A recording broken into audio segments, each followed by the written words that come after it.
The most devastating weapon in the Middle East right now isn't a hypersonic missile, and it isn't an Iranian torpedo.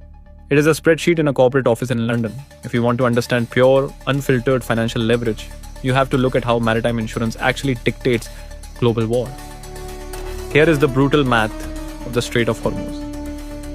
When tensions spike between the US, Israel, and Iran, the media watches the warships.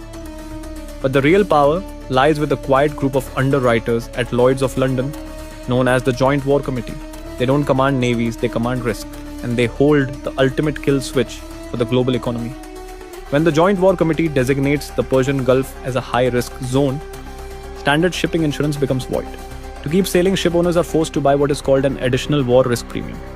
In peacetime, that premium is a tiny fraction of a percent of the ship's total value. But the moment a strike happens, that rate explodes.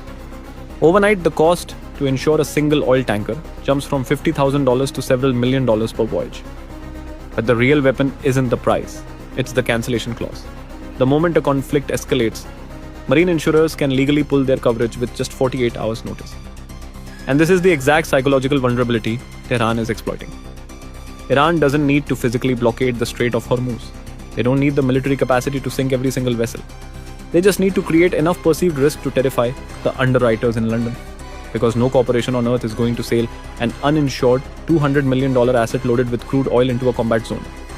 The West built the global financial system to manage risk. But in the modern shadow war, adversaries figured out how to weaponize it. Iran doesn't have to stop the ships. They let the Western insurance companies enforce the blockade for them. This isn't warfare by military force. It is warfare by premium.